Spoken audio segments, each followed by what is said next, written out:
ok? E aí, vamos à nossa prática do inglês bíblico? Vamos lá?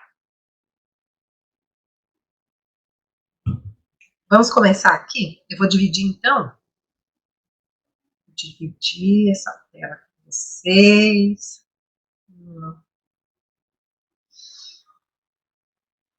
Então, né? Tem gente perguntando, né? Essa live de hoje é para quê? É para a gente descobrir como é que a gente pode atingir a fluência no inglês com a ajuda da Bíblia.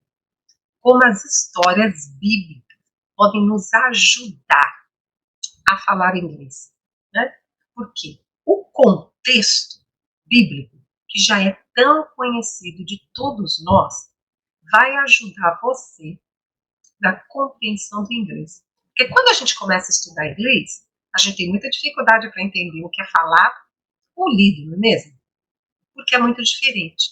Então, o contexto das histórias bíblicas vai ajudar você a entender inglês. Então, vamos, né, transpor aquela barreira inicial. Não entendo nada, não sei o que ele está falando, né? Estou lendo aqui, mas eu não entendo nada. Esse som é muito estranho. Então, aquele contexto bíblico daquela história já conhecida vai facilitar o seu entendimento no inglês, tá?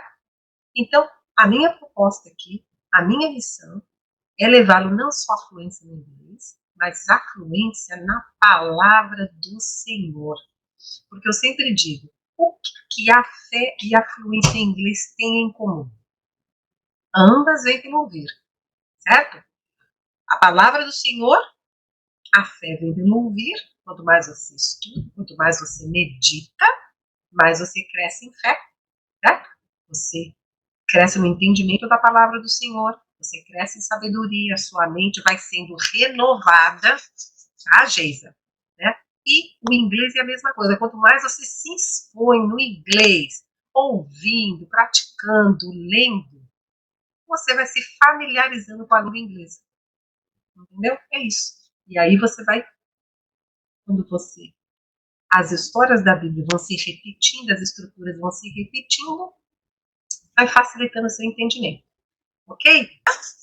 Muito bem. Nós vamos trabalhar hoje com provérbios. Tá? Provérbios. Né? Provérbios 16, 9. Inicialmente, né? Proverbs 69. Né? Proverbs 69. Então, só para dar um contexto, né? A maioria desses provérbios, né? Quase na sua totalidade, foram escritos por quem? Você tem conhecimento? Quem é o homem considerado o homem mais sábio da história? Né? Alguém se arrisca? Né? O homem mais sábio da história. O rei Salomão. Né? O rei Salomão, filho de Davi. Porque o Senhor ofereceu a ele, né? Peça-me o que quiser.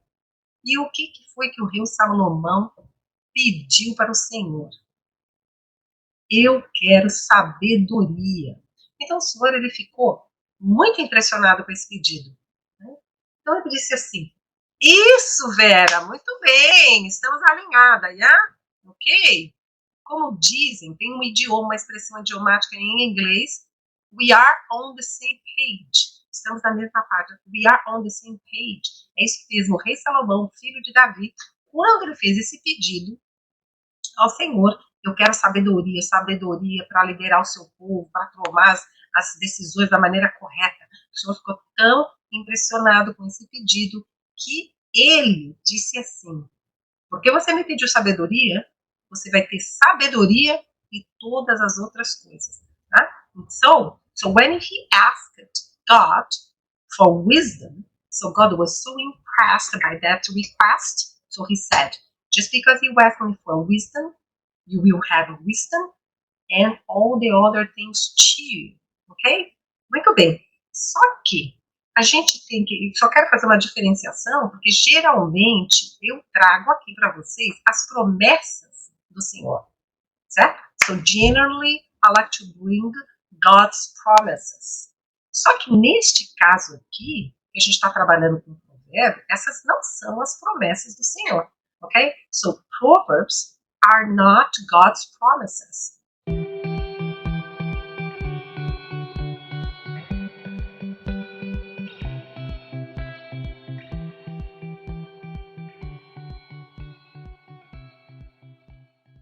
Né?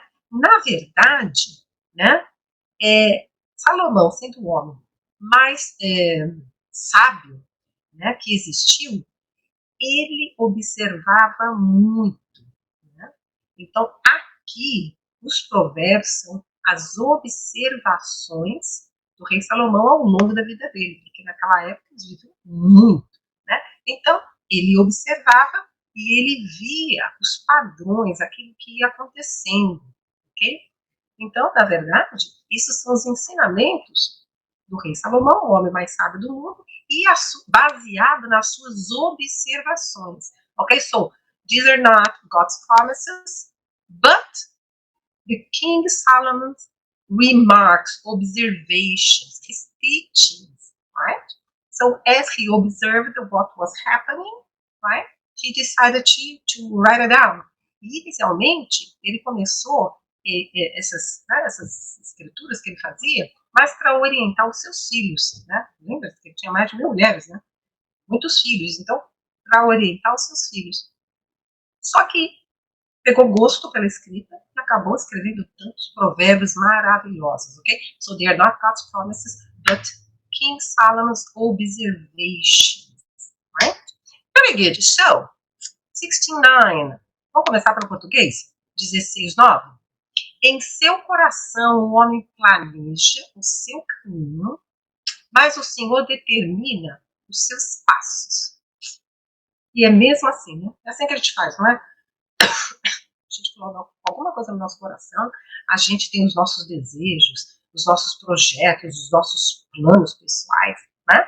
Então a gente planeja tudo aqui. Então, em seu coração, o homem planeja o seu caminho, mas o Senhor determina os seus passos. So, in their hearts, humans plan their course, but the Lord establishes their steps. Okay? In their hearts, humans plan their course, but the Lord establishes their steps. Então, em seu coração, in their hearts, em seu coração. O homem planeja o seu caminho.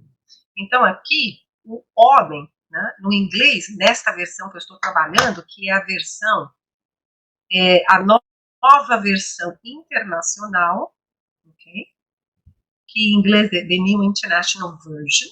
Né? Então, no português, o homem. No inglês aqui, nessa versão, humans, humanos. Okay? Então, o homem planeja o seu caminho. Humans plan their course. Humans plan their course. O curso da vida deles, ok?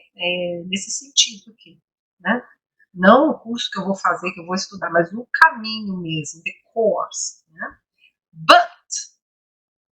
Mas o Senhor determina os seus passos. But the Lord established their steps. Steps são passos, né? Dá um passo, dá outro passo, steps. Então, o que acontece?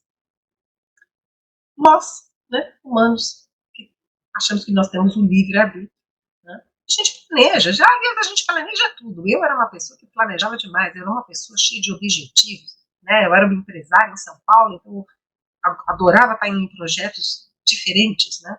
E eu, sinceramente, sempre acreditei em Deus, mas eu era uma pessoa de uma personalidade forte e eu ia planejando, sempre muito focada, e seguia em frente. Né? Então, o que eu fazia? Eu planejava e depois, né, pedia a bênção do Senhor, né? Só que o que acontece? Você ouviu falar? A gente põe, o Senhor dispõe?